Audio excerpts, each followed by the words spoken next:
kita tuh hidup dalam kesalahan tapi yang dibenarkan gitu. Jadi SIM gue ada 3. Halo internet, hari ini adalah tanggal 11 Februari 2023. Video ini sebenarnya sambungan dari yang kemarin. Gue mau cerita waktu gue di Carlo Vivari, gue bilang kan gue mau cerita soal SIM, kisah perjalanan. Bini gue sering bilang, gue bikin SIM.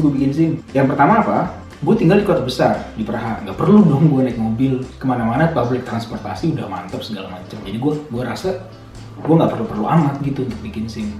Dan bini gue juga punya SIM, ngapain gue harus bikin SIM? Satu aja cukup kan. Terus yang kedua, kita kalau mau jalan-jalan gitu liburan selalu pergi ke negara lain pakai pesawat, sampai sana pasti pakai public transport. Pas terakhir gue kemarin liburan summer tahun kemarin, itu pas ke Belanda.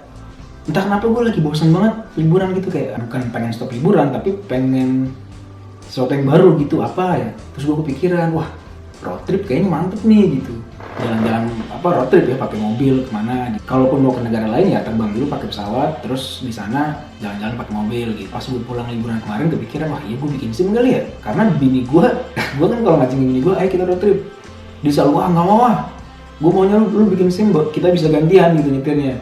Oke, baru di situ gue mikir ya udahlah. Oh dan dulu juga sebenarnya gue sering bilang sama bini gue, mindset orang Indonesia ya. Gue mikir kayak udahlah, kalau lu capek sini gue nyetir ya. Misalnya kita lagi pergi kemana gitu, ke Slovakia atau dulu pas lagi road trip kemana. Bini gue bilang, oh gue capek deh ngantuk. Ya udah sini gantian lah. Tapi bini gue kan orangnya lempeng ya, dia tuh bule totok yang lempeng, harus ikutin segala aturan yang ada gitu. Jadi makin bilang, wah udah nggak mau, gue nggak apa-apa ngantuk gini. Nanti asal jangan lu yang bawa karena lu nggak punya SIM gitu. Padahal polisi tuh nggak pernah ngeberhentiin di jalan. Setahu gue ya, selama ini gue lihat nggak ada polisi razia gitu. Gue nggak pernah lihat ada razia.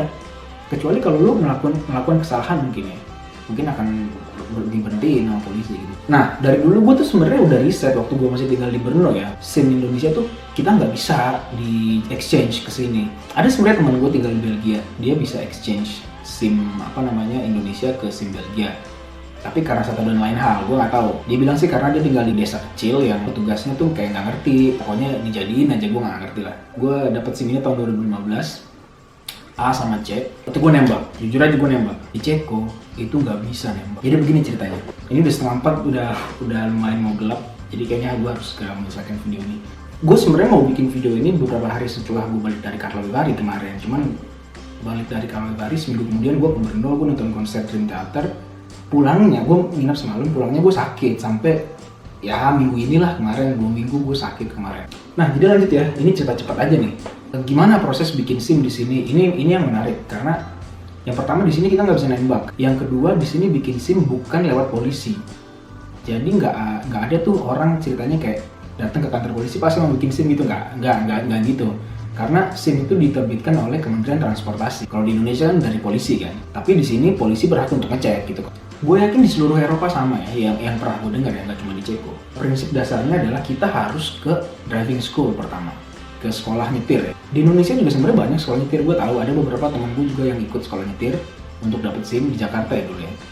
Cuman kalau gue nggak, dan banyak teman gue yang nggak. Jadi mereka belajar sendiri, gue termasuk belajar naik motor, naik mobil sendiri gitu, diajarin sama bokap, diajarin sama teman apa segala macem. Begitu udah mulai bisa lancar, baru mereka ke polisi nembak gitu kan. Atau ada yang ikut tes juga biasa, bayar harga biasa, terus gak lulus, atau lulus ya, kita nggak tahu. Nah kalau gue dulu di Indonesia bikin SIM yang 2 ini, SIM A sama C gue ini gue nembak. Jujur aja gue nembak nih, gue korup. Tapi di sini nggak bisa, di sini total nggak bisa. SIM tadi gue bilang ya, SIM nggak bisa ditukar ya. Jadi gini, kenapa SIM Indonesia nggak bisa ditukar ke SIM Uni Eropa atau Ceko secara umum, secara khusus? Karena ada yang namanya Vienna Convention. Itu jadi konvensi yang mengatur lalu lintas di seluruh Eropa. Jadi beberapa negara, jadi nggak semua negara juga tergabung di dalam konvensi ini ya. Nah negara-negara yang tergabung ini setahu gue ya, gue salah koreksi aja. Jadi setahu gue konvensi Vienna ini adalah yang ngebawahin negara-negara yang punya aturan lalu lintas yang sama. Negara yang satu nerbitin SIM, terus SIM ini bisa berlaku di seluruh negara konvensi Vienna itu ya. Dan SIM gue ini, SIM Eropa gue berlaku di seluruh negara Uni Eropa ya. Jadi gue ke Slovakia SIM gue berlaku, gue ke Belanda SIM gue berlaku, gue ke Jerman, ke Spanyol SIM gue berlaku gitu. Jadi atas dasar itulah SIM Indonesia nggak bisa di exchange di sini. Makanya orang-orang kayak gue ini harus, meskipun gue udah bisa nyetir ya, gue harus masuk sekolah lagi. Nah prosesnya jadi lucu. bukan lucu sih, maksudnya gue mau sharing aja prosesnya waktu gue bikin SIM ya. Kalau di Indonesia kan enak ya, kita tinggal bayar, beres, foto, beres gitu kan. Nah kalau di sini enggak, jadi gue tuh daftar sekolah nyetir, itu mahal banget coy. Gue bayar hampir 30.000 koruna. Gue nggak tahu di rupiah mungkin hampir 20 juta. Itu memang mahal, tapi itu standar gitu. Maksud gue, itu mungkin karena gue pakai bahasa Inggris. Gue nggak bisa bahasa Ceko, jadi gue harus ikut sekolah yang emang bahasa Inggris, yang untuk ekspat lah. Sebenarnya kalaupun gue bisa bahasa Ceko pun, gue ikut kelas yang pakai bahasa Ceko, itu harganya kurang lebih sama gitu. Jadi kayak ya nggak sama banget. Paling beda berapa ribu gitu, tetap aja mahal-mahal juga. Tapi ini itu udah paling murah dibanding bikin SIM di Jerman, di Belanda, di Prancis gitu. Makanya banyak dulu ya, gue dengar banyak cerita dari bini gue kalau banyak orang-orang di barat sana, Belanda, Jerman yang kesini cuma untuk bikin SIM karena di sini lebih murah gitu. Tapi sekarang aturannya udah ketat, ke kita kalau mau daftar sekolah nyetir tuh harus nyertain izin tinggal segala macem yang buktikan kalau kita tinggal di sini, benar kalau kita tinggal di Ceko gitu. Prosesnya waktu gua join driving school standar lah, medical check up, wajib medical check up kan, tapi medical check up sendiri ya, bayar sendiri, itu di luar harga sekolah. Itu juga di luar harga SIM ya, ujian itu bayar lagi, ujian pokoknya itu cuma sekolah doang, pure sekolah doang. Sekolahnya dibagi, gua ngambil sekolah yang 2 bulan. Sebenarnya ada yang 1 bulan, ada yang 2 bulan, ada yang 3 bulan, gua ngambil yang 2 bulan. Gua nggak tahu bedanya apa, cuman kayaknya kalau kita nggak ngambil yang 3 bulan, karena standarnya 3 bulan setahu gue. Kalau kita ngambil yang 2 bulan, 1 bulan itu kayaknya ada dicepetin atau gimana lah gitu.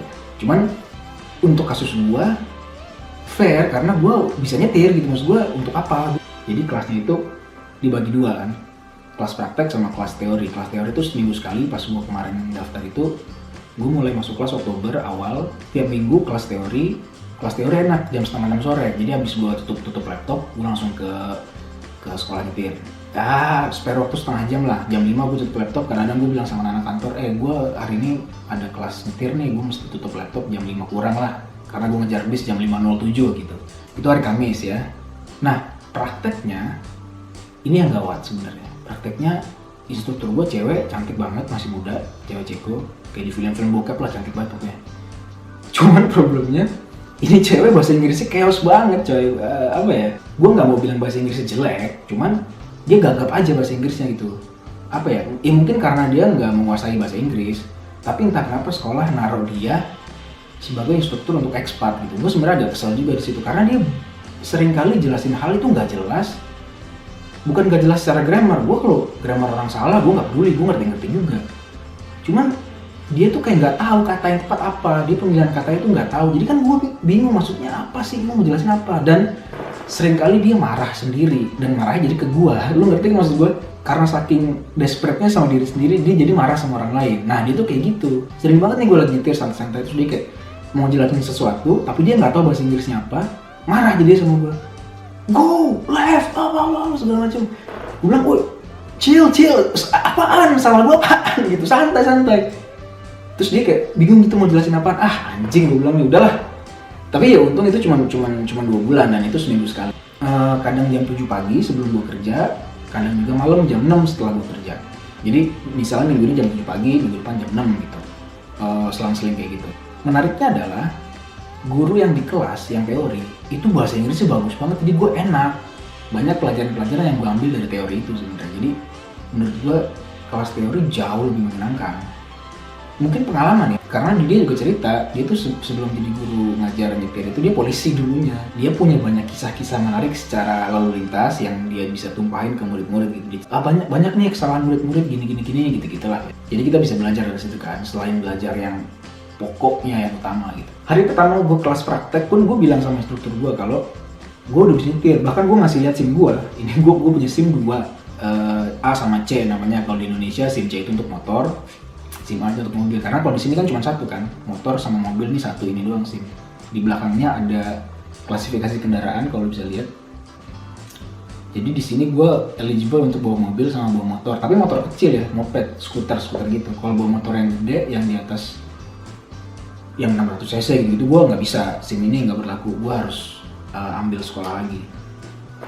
Gue bilang sama instruktur, gue udah bisa nyetir, gue di Jakarta udah punya license, Jadi gue sebenarnya masuk sekolah ini cuma mau ngambil ilmu doang, karena pasti beda banget kan.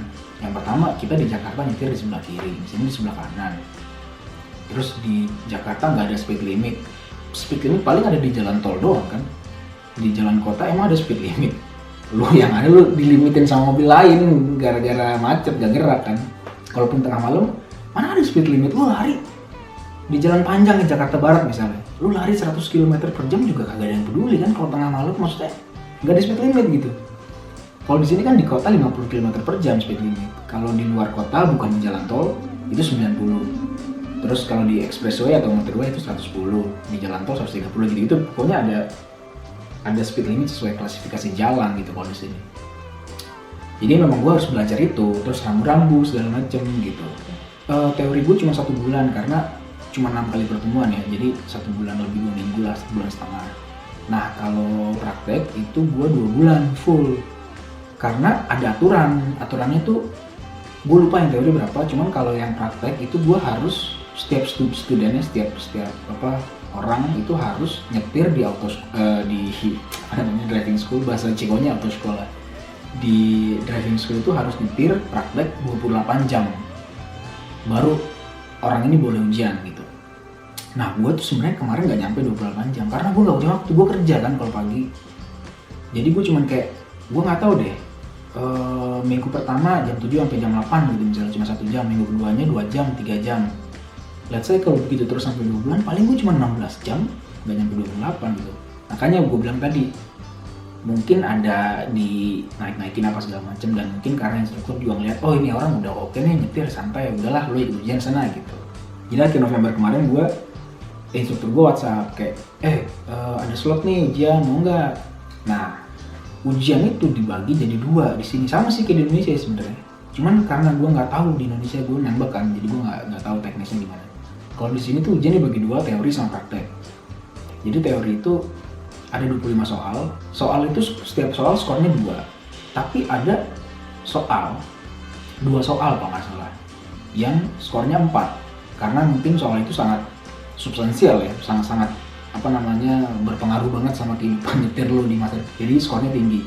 Nah kalau di 2 soal ini lu salah, lu udah pasti nggak lulus, karena untuk dapat skor 100%, gue dapat skor 100% BTW. Untuk dapat skor 100% itu total skornya harus 50, minimal 43. Nah, lu bayangin kalau lu gagal di soal yang tadi yang masing-masing nilainya 4, lu gagal nih. 50 kurang 8, 42. Lu kurang 1 skor untuk bisa untuk bisa lulus gitu. Dan parahnya lagi, ujian itu dalam bahasa Ceko. Kita duduk di depan komputer, kita tinggal klik A, B, C, D, E gitu. Jadi si driving school tuh ngasih gua penerjemah tersumpah di bidang lalu lintas. Memang itu wajib, untuk ekspat itu harus bayar penerjemah. Itu beda lagi biayanya, gue bayar sendiri tuh. Penerjemah gue itu duduk sebelah gue, dia nerjemahin gue pakai bahasa Inggris ya.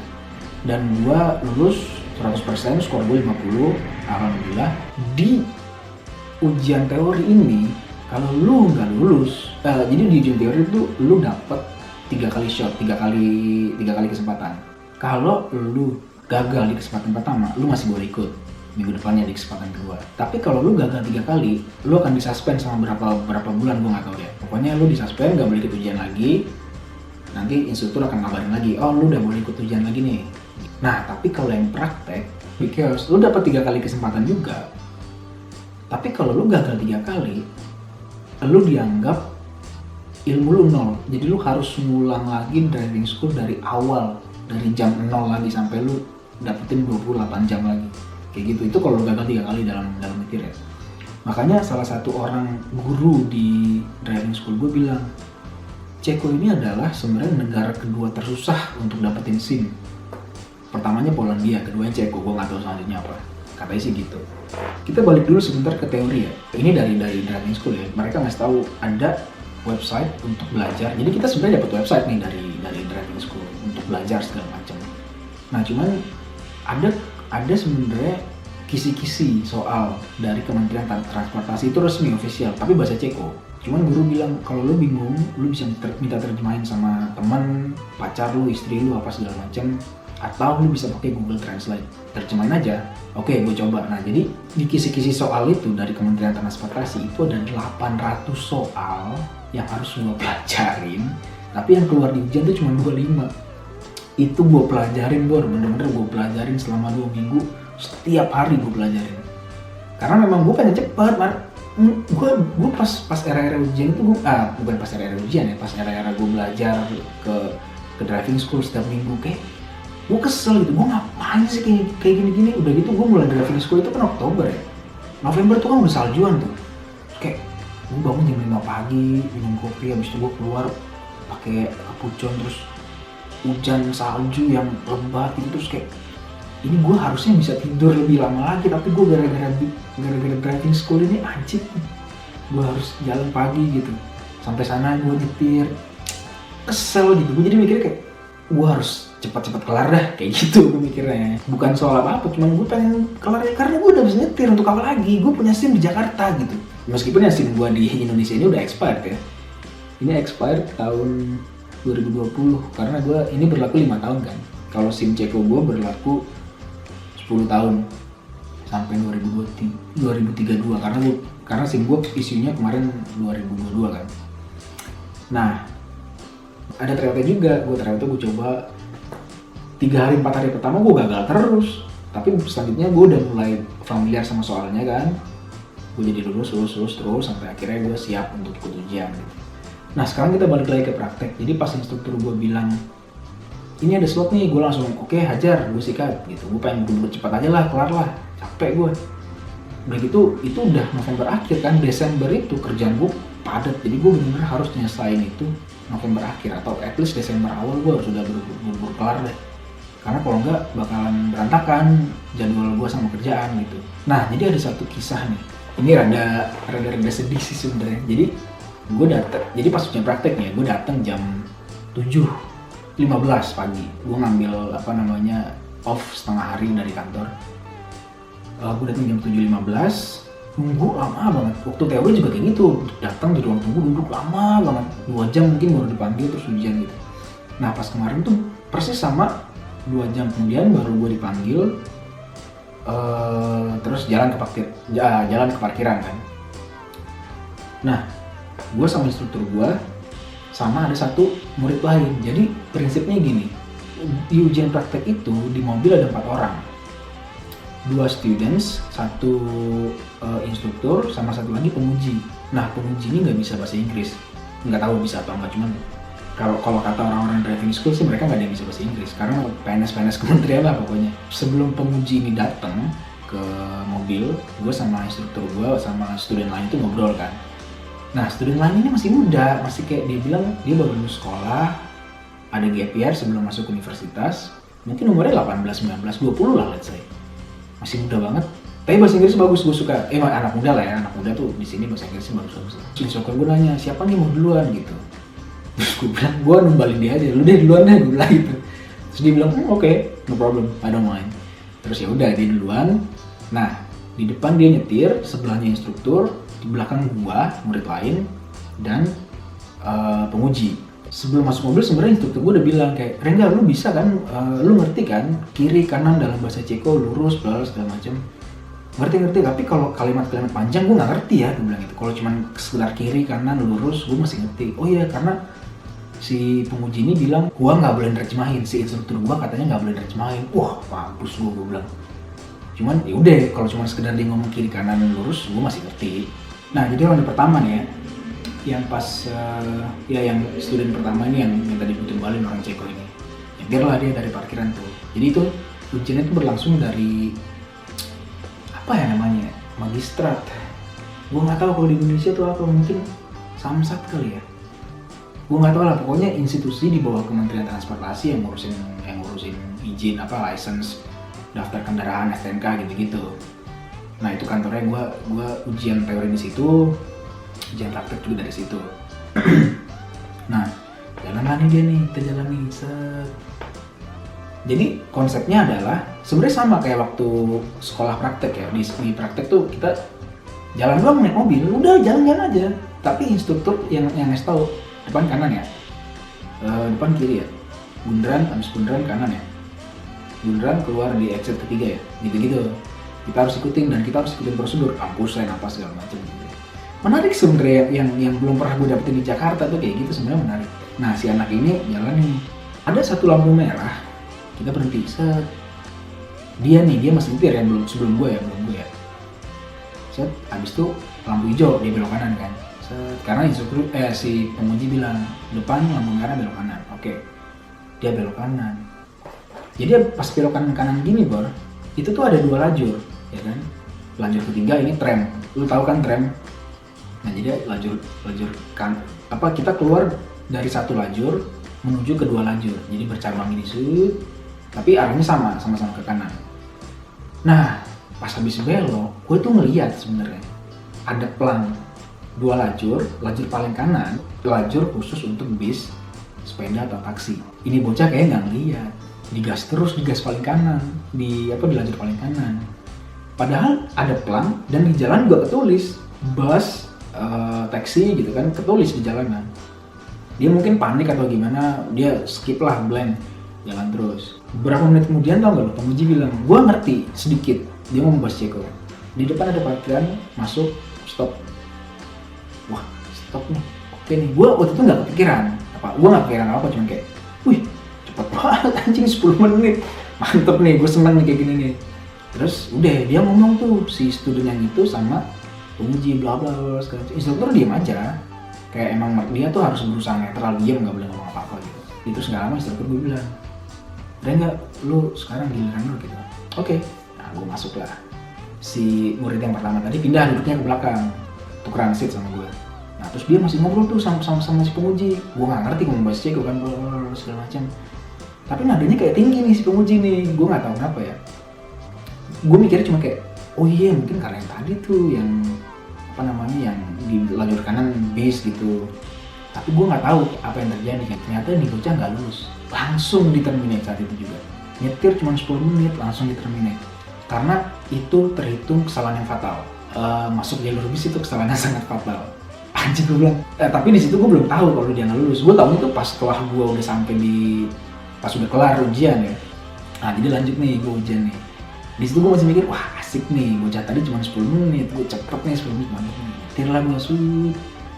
Penguji bilang, kiri, depan lampu merah kanan, depan stop belok kiri. Wah oke siap, lanjut, Terus gue mikir, kok kagak kelar ya? Lama banget, bangsat gue bilang nih. Gue mikir, ya udahlah, mungkin emang dia masih enjoy aja nih gitu. Tapi gue curiga, karena jedanya jauh banget. Si bocah yang pertama tadi tuh 10 menit lah, gue 20 menit aja belum kelar coy, kayak gue ini benernya sih kok lama banget ya. Cuman ya udah gue fokus aja lah ke jalan lah gitu. Udah sampai akhirnya gue sampai balik lagi ke let's say Samsat tadi ya, balik lagi ke parkiran, gue parkir, udah beres. Si instruktur ngobrol sama penguji. Nah bocah yang tadi nggak lulus tadi langsung buka pintu, banting pintu, jebret, terus buka bagasi, ngambil tas, langsung cabut dia, nggak ada ngomong kayak bye apa segala, nggak ada, langsung cabut. Mungkin dia kesel kali. Terus sudah sisa di mobil tinggal 3 orang tuh, gua, penguji sama instruktur. Di situ mereka ngobrol, terus si penguji ngasih gua kertas pakai papan jalan gitu kan. Terus dia bilang tanda tangan gitu. Oh ya udah, gua tanda tangan. Di situ gua belum nggak tuh. Terus ya udah, oke. Udah, terus gua diam di mobil sama instruktur gua berdua gitu kayak bengong. Terus apa? Terus karena instruktur gue bener-bener lempeng banget mukanya. Terus dia bilang kayak, lah lu nggak tahu? Lu lulus, dia bilang gitu. Wah serius tuh? Wah gila, gue seneng nih, gue bilang gitu. Iya, baru dia mukanya happy tuh. Iya lulus. Terus gue nanya, terus anak yang tadi gimana? Dia nggak lulus kan, tadi lu tahu dia diberhentiin. Oh gara-gara ini ya dia masuk jalur bis ya, gue bilang gitu. Iya itu fatal. Meskipun nggak ada bis, tapi itu nggak boleh, itu fatal. Wah anjing gue bilang. Tapi emang se-strict itu baru di sini. Lu masuk jalur bis, ada tulisannya nih, bus, taksi kan suka ada ya di jalan ya. Itu meskipun nggak ada bisnya, lu nggak boleh masuk situ. Kalau ada polisi lu langsung kena denda, lu di stop, ditilang langsung. Meskipun nggak ada bisnya ya, jalanan kosong doang. Kalau gue sebagai orang Jakarta, kalau gue masih pakai mental Jakarta mungkin ya lah masuk aja sini bodo amat. Cuman nggak boleh, itu fatal. Dan dia nggak lulus buktinya. Sini ada tulisan CZ, Ceko, ya CZ ya, Cekia. Terus kurang lebih sama SIM Indonesia ya. Bedanya di SIM Ceko tuh nggak ada pekerjaan. Kalau di SIM ini juga SIM yang lama kan, lu pasti tahu nih kalau lu pernah dapet SIM yang sebelum. Karena sekarang gue lihat di sosmed gitu, lihat dari temen gue update apa, dia foto SIM sekarang udah beda bentuknya, nggak kayak gini lagi. Ini SIM tahun 2015. Di sini juga nggak ada alamat, di SIM Ceko gue nggak ada alamat. Kalau di SIM Indonesia ada alamat, ada tinggi badan, nggak ada apa lagi ya, pekerjaan. Di SIM Ceko tuh cuma straightforward aja, cuma kayak nama, tanggal lahir, tempat lahir, Depok, ada bahkan Depok di SIM gua. SIM Ceko ada tulisan Depok, karena gue lahir di Depok ya. Terus masa berlaku sampai kapan, terus kantor yang issue ini, nomor SIM, udah. Sama di belakang ini foto gue, kalau lu bisa lihat rambut gue digerai. Di bawah sini ada kode kendaraan yang boleh gue bawa. Di sini juga sama. Gue nggak tahu sih, lu mungkin nggak akan bisa lihat jelas ya, karena memang kamera gue juga bukan kamera bagus. Tapi at least lu bisa tahu di sini ada table di belakang. Dari table ini ada gambar motor, moped, mobil, bis, truk, segala macam. Kendaraan apa aja yang bisa gue bawa, yang boleh gue bawa pakai SIM ini gitu. Gitu sih. Kalau di Indonesia kan kita mobil satu SIM A kan, ini ada A, ini ada C, jadi klasifikasi dari sini gitu. Ada juga D ya kalau nggak salah, itu ada D1 gitu. Kalau di sini cuma satu, klasifikasi kendaraan yang bisa kita bawa ya di belakang ini lihatnya gitu. Gue mau cerita soal pengalaman ini doang sih. Menurut gue bagus untuk gue share dan buat gairi juga, karena bikin SIM ini suatu hal yang besar juga menurut gue. Karena gue tuh kemarin, ya pas yang tadi gue cerita ya, pas gue sekolah berangkat pagi-pagi, itu sebelum kerja jam 5 gue harus udah bangun, terus gue keluar, di luar lagi salju kencang segala macam. Belum lagi di sana kadang-kadang instruktur gue suka telat 15 menit, gue mesti nunggu, nggak bisa masuk ke dalam sekolah kan karena sekolah belum buka, jadi gue harus di luar, ada taman di sebelahnya. Bayangin aja lu di luar gitu bengong, ngerokok sambil nungguin instruktur gitu, kayak capek bor gitu, gue pengen buru-buru kelar gitu bikin SIM. Ternyata menarik dan gue setuju sebenarnya sama kalau orang mau bikin SIM lo harus sekolah dulu. Either lo dapat pengetahuan secara otodidak misalnya dari bokap atau dari kakak, dari teman segala macam, mungkin oke juga, tapi di sekolah itu ilmunya komprehensif yang emang benar-benar praktikal di jalan gitu. Kalau orang-orang tua gua misalnya dulu gue diajarin mobil, motor sama bokap kan, bokap pun juga mungkin nggak ngerti-ngerti amat simbol ini simbol apa, cuman ya karena orang-orang gas-gas aja dan nggak ada yang merhatiin gitu. Polisi juga nggak ngasih tilang atau apa, ya udah gas aja gitu misalnya. Atau kayak tengah malam lampu merah nyala, oh ya udah karena tengah malam nggak padat, gas terus, terobos gitu, nggak apa-apa gitu. Mungkin kalau polisi lihat juga, oh ya udahlah gitu. Jadi apa ya, kita tuh hidup dalam kesalahan tapi yang dibenarkan gitu. Gila, ternyata di sini tuh ribet banget, ribet itu gitu. Lu tengah malam jam 2 pagi nyetir nih, lampu merah, ya lu nggak boleh jalan karena ada kamera. Oke, sekarang kamera nangkep lu jalan terobos lampu merah, slow aja nggak ada polisi tuh. Tapi nanti kamera itu nangkep foto plat nomor lu, sama polisi lu dikirimin surat tilang ke rumah, dan itu lu harus bayar. Kalau lu nggak bayar dalam waktu berapa, ada kemungkinan besar SIM lu dicabut. Strict itu gitu di sini. Makanya gue dulu sempat mikir sama Adriana, ribet banget sih bini gue nggak boleh nyetir karena nggak punya SIM. Ya karena memang dia tahu se-strict itu di sini gitu. Dan gue respect sama itu karena memang aturan di negara ini begitu kan. Kayak yang gue bilang, lu masuk dalam bis aja meskipun nggak ada bisnya, lu fatal, lu bisa kena tilang gitu. Anyway nyetir di Jakarta enak banget, nggak ada aturan yang gimana, gas aja terus. Di sini memang rada-rada strict dan kita harus respect gitu. Oke, 2 minggu lagi gue rencana liburan mau ke Iceland. Semoga nggak terjadi apa-apa, semoga gue dan istri sehat-sehat terus. Kita berangkat ke Iceland dan di sana kita akan sewa mobil. Gue pasti akan bikin video tentunya ya. Oke, so far segitu aja. Nanti kita ketemu lagi di video gue selanjutnya. Thank you banget yang udah nonton dan subscribe dan apalah, pokoknya gue bukan YouTuber, pokoknya thank you. Kita ketemu lagi, ciao.